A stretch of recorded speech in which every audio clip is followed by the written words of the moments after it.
Good morning everybody, kia ora whānau, e tēnei ata, ko Linda McGregor taku ingoa.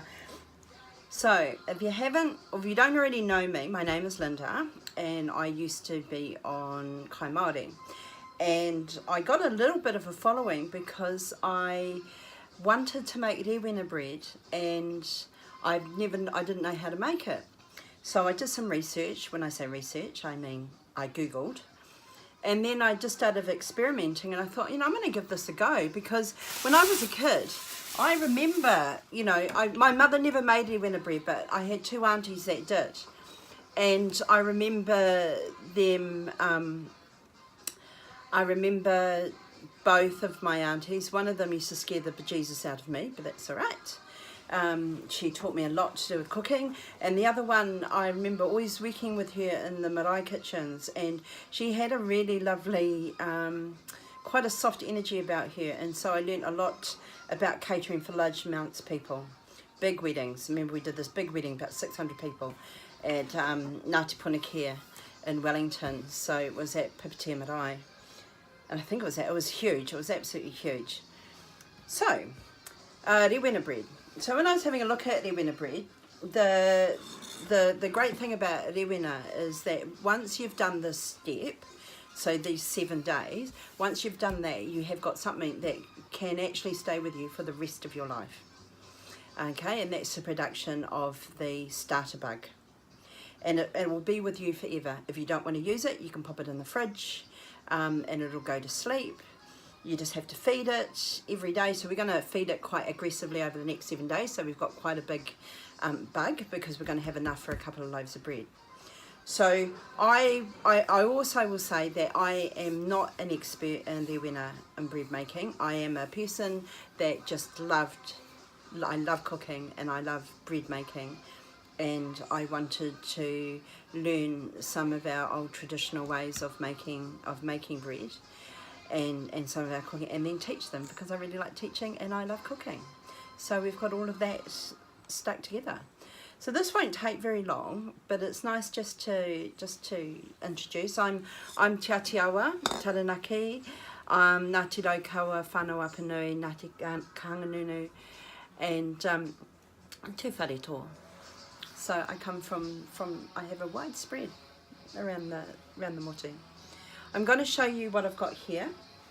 This is the end result. So by day 7, darlings, we're going to be doing this. And I'm just going to bring it up to you so you can have a look.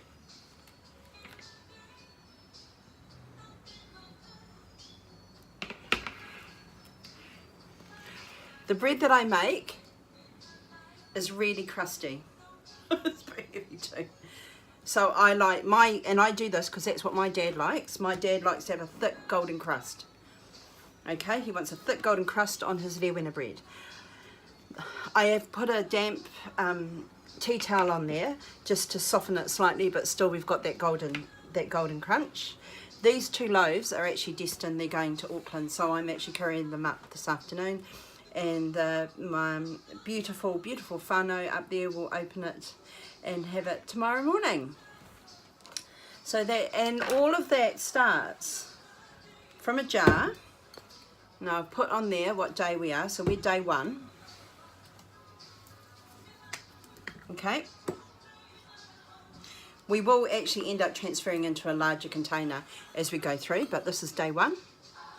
You can call your bug. I mean, I had the first bug we had, we called it Jesus, and then I called another one Matthew. We've called one Mark. I'm going through the disciples, so we might call this one, should we call this one Luke? And I hope I'm not offending any Christians, because it's not, I don't want to offend anyone at all. Okay, so this bug is called Luke. So we have a jar. This is a cup of flour. This is plain high-grade flour. So I use high-grade flour, not plain flour. I use high-grade flour when I'm making Rewena. This are potatoes, and in there I didn't even take the skins off. Okay, so what that will do, it may make your bug slightly greyish, a little bit brownish, but there's loads of nutrients in there. These have all cooked. Lots of little nutrients that are in there. and then we've got some sugar. Now, if you wanted to, you don't have to put sugar in this. Sugar is an agent that starts the fermentation process faster. And what you're doing is there are natural yeast spores that are actually all around us in the environment. And because we're not using yeast, you want those natural yeast spores to help your flour and your water to ferment. But then if you put sugar in there, that kind of just speeds up the process.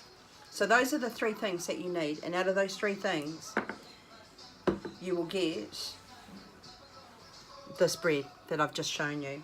So first of all, what I do is that you want potato water. So potato water is the water that you cook the potatoes in, and the potatoes all mashed up together. I put them in my NutriBullet because it's faster. Okay, so I'm just going to put that in my NutriBullet.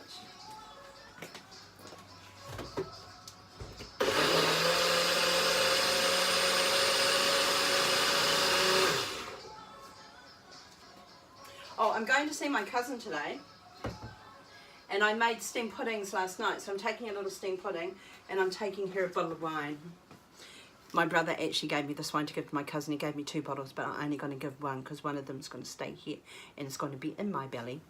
And that is a little miniature steamed pudding that I made. So I'm going to see my cousin and I'm going to give her that. Okay, so what you want to do is it's what essentially is potato water. So we want to put our potato water, you just want to start with a cup. So each day is a cup of each. So have a cup.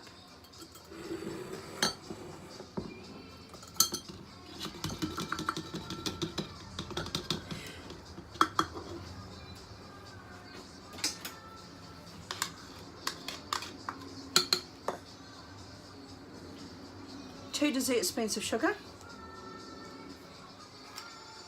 Like I said, if you want to, you don't have to put sugar in, but if you don't put sugar in, it could take longer for your bug to ferment. And this is a cup of flour.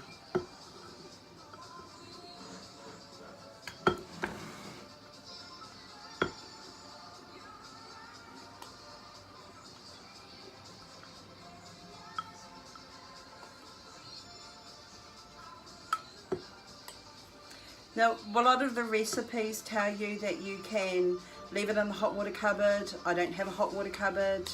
You want to put it somewhere where it's warm. It's not that cold here. I don't find a special place for it. I essentially leave it on my windowsill. So you got those 3 ingredients in there.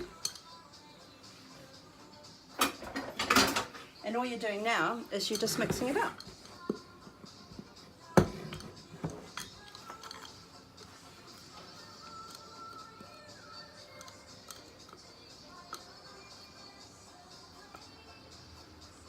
And I just put a little bit of water in there.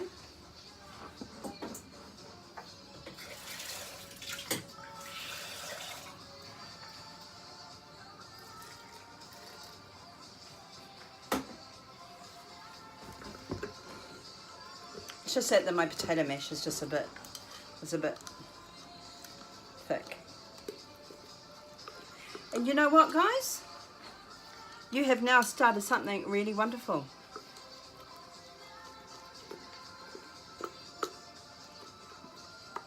By 7 days from now, so today is Wednesday? Tuesday, okay. Sorry about that.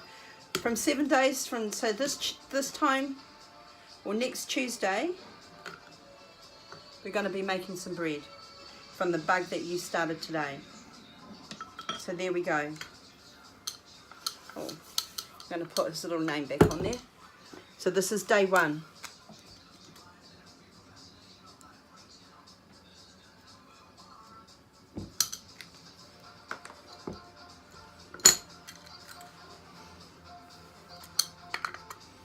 That's what it looks like on the inside.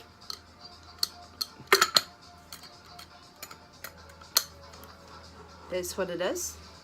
I mean, I've got a lid on there, but if you don't put the lid on there, what you didn't do is you're going to catch yeast spores that are in the atmosphere, and that will help to grow your bug. So that's it. You've started something awesome. And every day I will remind you, and we will come online and we will feed our bug.